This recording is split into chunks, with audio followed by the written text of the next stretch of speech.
Hey folks, welcome Coach Sports Regarding platform of the pitch থেকে and the video is brought to you by Jailer. Jailer is a jersey selling Facebook page from where you can purchase your preferable jersey and the link is given in the bio. Now let's talk about the Champions League. গতকালকের match একেবারে মহা সমারোহ যাকে বলে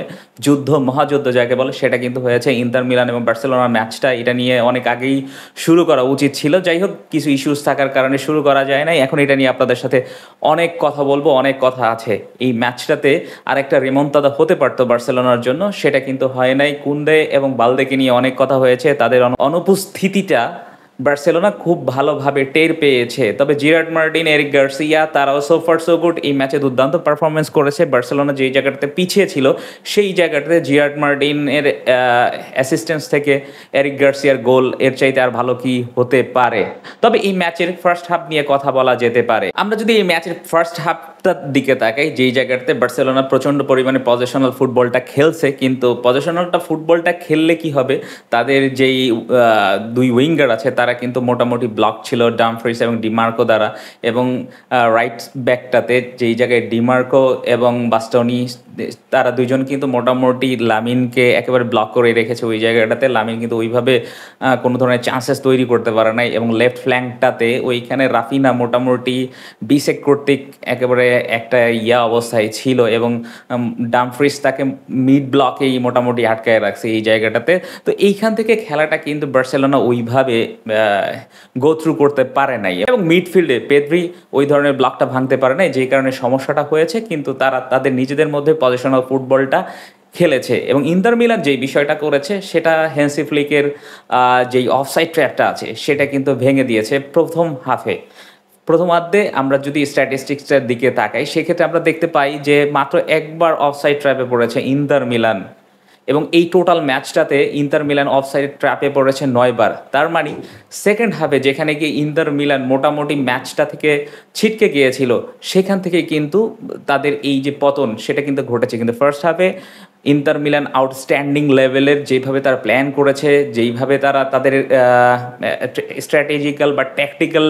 যে বিষয়গুলো আছে তার অ্যাপ্লিকেশন কিভাবে করবে যেটা নিয়ে তারা যে ড্রিলগুলো করেছে ওই ড্রিলগুলোর প্রপার এক্সিকিউশনটা তারা মাঠে করাতে পেরেছে তারই থ্রুতে কিন্তু ইন্টার মিলান ফার্স্ট হাফে 2-0 একটা লিড পেয়েছে যেই জায়গায় লাউতারো মার্টিনেজ দুর্দান্ত গোল করেছে ডামফ্রিসের অ্যাসিস্ট্যান্স থেকে এবং পরবর্তীতে লাউতারো মার্টিনেজকে পাও খুবার্সি ফাউল করে বসে যেটা অনেকটা বিতর্কিত মনে হয়েছে সবার কাছে যদিও ভিএআর থেকে দেখা গেছে আসলে ফাউলটা সেখানে হয়েছে যেইখানে পাও কুভার্সির পায়ে কিন্তু বল লাগে নাই এবং এটা মোটামুটি একটা clear tackle into the box ছিল যে কারণে ইন্টার মিলানের পরে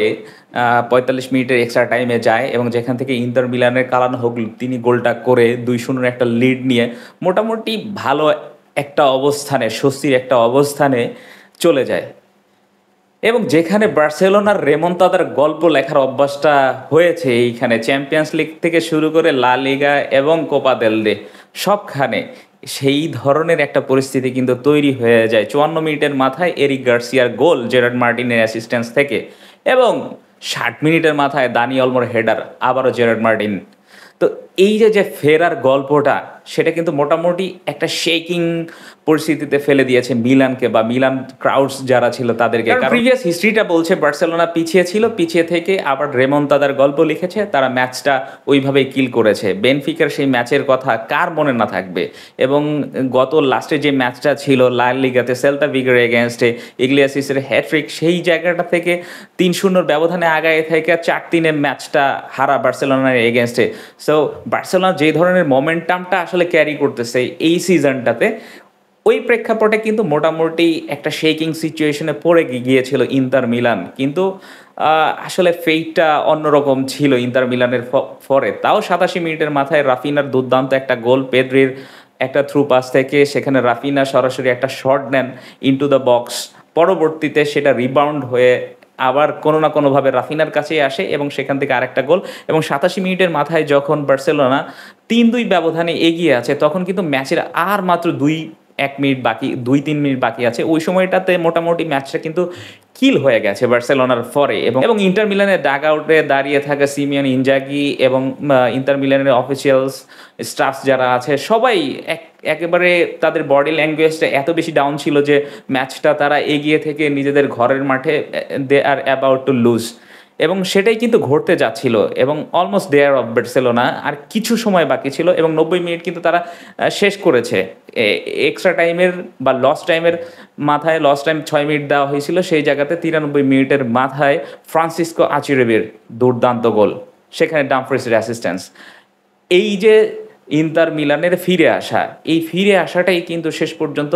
বার্সেলোনাকে ডাউনমার্ক করে ফেলেছে। এবং ওইখান থেকে বার্সেলোনা মোটামুটি নিজেদেরকে আন্ডারমাইন করতে শুরু করেছে, এবং তারা বডি ল্যাঙ্গুয়েজের দিক বলেন বা অন্যান্য দিক থেকে বলেন, তারা আসলে বিশ্বাস করতে পারছিল না যে তারা এই ম্যাচটা কোনোভাবে জিততে পারে। যদিও তারা তাদের যেই ধরনের ফুটবলটা খেলা দরকার সেটা তারা খেলেছে, সেই ধরনের টিকি টাকা ফুটবলটা খেলেছে। এবং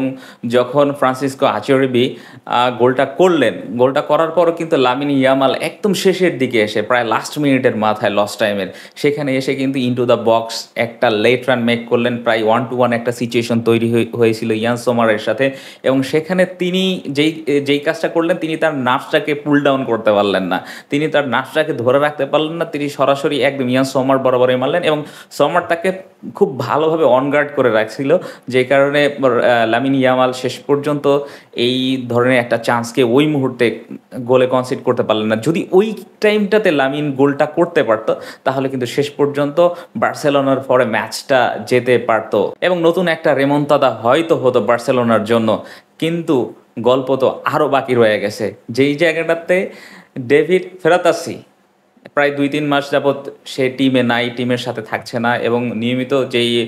90 মিনিট আছে সেখানেও তাকে রাখা হচ্ছে না। এই ম্যাচটা নকআউট স্টেজের ম্যাচ, চ্যাম্পিয়ন্স লিগের সেকেন্ড লেগের ম্যাচ, যেখানে 120 মিনিটে ম্যাচটা গেছে। তো এই 90 মিনিটের পরে গিয়ে তাকে মাঠে নামানো হলো, এবং তিনি যেই গল্পটা আসলে ইন্টার মিলানের জন্য লিখেছিলেন বায়ার্ন মিউনিখের এগেনস্টে, যেখানে তারা ম্যাচটা প্রায় হারতে বসেছিল, এবং সেখান থেকে এসে ফেরাতাসি একটা গোল করেছিলেন লাস্টের দিকে, এবং এই ম্যাচটাতেও একই ঘটনা ঘটলো। এবং 99 মিনিটের মাথায় ফেরাতাসির দুর্দান্ত আচমকা ইনটু দ্য বক্স যে সুযোগটা তিনি পেলেন এবং সেটাকে তিনি কাজে লাগালেন, এবং ফ্রম দেয়ার ইন্টার মিলান তাদের যে ট্র্যাডিশনাল ডেড ব্লক যে বিষয়টা আছে, ট্র্যাডিশনাল ডেড ব্লক ডিফেন্সিভ খেলার যে বিষয়টা আছে, সেই ধরনের অ্যাপ্লিকেশনটা তারা শুরু করলো মাঠে, এবং শেষ পর্যন্ত তারা ম্যাচটা বের করে নিয়ে আসলো। আসলে বার্সেলোনা হেরেছে কোথায়? বার্সেলোনা হেরেছে, অনেকের ধারণা রোনাল্ডো আরাহো, ইনিগো মার্টিনেস এদের সাবস্টিটিউশন, কিন্তু আমি যেই বিষয়টা দেখছি সেটা হচ্ছে ফেরান তোরেসের সাবস্টিটিউশন,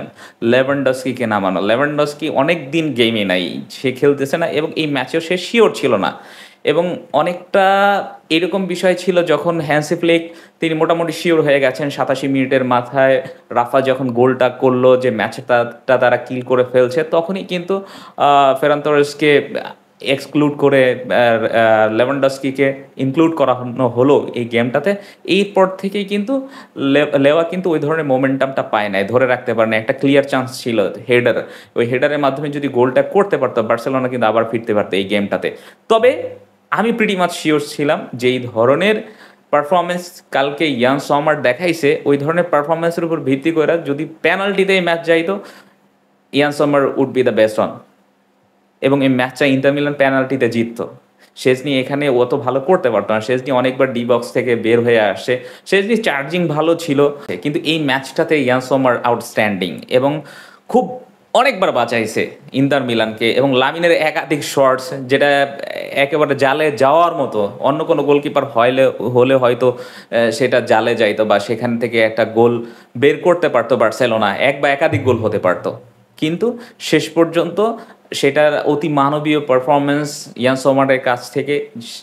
যে বিষয়টা ইন্টার মিলানকে হেল্প করেছে এই ম্যাচটাকে জেতার জন্য। এবং স্ট্যাটিস্টিক্যাল প্রিভিউ দিকে যদি আমরা তাকাই, বার্সেলোনা খুবই দুর্দান্ত খেলেছে, এবং তারা বল পজিশন থেকে শুরু করে, যেখানে বার্সেলোনার বল পজিশন 72%, আর বাকি থাকে কি 28%, সেটা ইন্টার মিলানের। বল পজিশন বলেন, ট্যাকলিং বলেন, ইন্টারসেপশন উইনিং বলেন সব কিছুতে দুর্দান্ত, ডুয়েল উইনিং বলেন দুর্দান্ত ছিল বার্সেলোনা, এবং throughout the tournament they are hats off. যদিও আমার এক্সট্রিম লেভেলের রাইভাল হচ্ছে বার্সেলোনা, তারপর আমি বলবো তারা যা করেছে, তারা যা দেখাইছে এই সিজনটাতে আউটস্ট্যান্ডিং লেভেলের, মোস্ট ডিজার্ভিং ছিল চ্যাম্পিয়ন্স লিগের এই সেমিফাইনালটা জেতা। কিন্তু ইন্টার মিলান তারা এই ধরনের ফুটবলের এগেনস্টে যেই ধরনের মেথডটা তারা নিজেরা ইনভেন্ট করছে, ওই মেথডের যে অ্যাপ্লিকেশনটা তারা মাঠে ঘটাইছে, এর পরিপ্রেক্ষিতে ইন্টার মিলান আসলে ম্যাচটা তারাও জেতার দাবিদার, and they made it outstanding.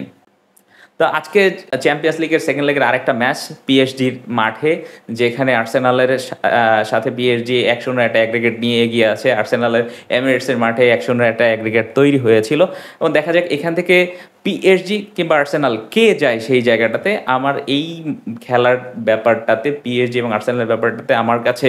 অন্ততপক্ষে এই মুহূর্তে ওসমান ডেম্বেলের কামিং ব্যাকটা পিএসজির পরে থাকবে, কারণ লাস্ট ম্যাচটাতে সে ইনজুর হয়ে গেছিলো। তো তার কিছু মেডিকেল ইস্যুস ছিল, সেইগুলো রিকভার করে সে গেমে ফিরছে। সো সে দুর্দান্ত এই টুর্নামেন্টটাতে অসাধারণ পারফরমেন্স, এবং পিএসজির কিছু ফ্যান্সি প্লেয়ার্স রয়েছে, ডিজায়ার ডো, কাভারলেস কেলিয়া, উইলিয়াম পার্টে, পিএসজির যে মিডফিল্ডার আছে ও সম্ভবত অ্যাভেলেবেল হচ্ছে না আজকের ম্যাচটাতে। ও থাকলে হয়তো আরেকটু টাফ টাইম হয়তো বা পিএসজির জন্য যেতে পারতো। যাই হোক, আজকের ম্যাচটা কারা জিতে সেটাই এখন দেখার বিষয়, এবং ইন্টার মিলানের সাথে কে ফাইনালটা খেলে, পিএসজি আর আর্সেনাল, এই ধরনের একটা পরিস্থিতি আসলে সামনে আপনার জন্য অপেক্ষা করছে। সো এতক্ষণ আমার সাথে থাকার জন্য, পুরো ডিসকাশনটা মনোযোগ সহকারে শোনার জন্য থ্যাংক ইউ ভেরি মাচ।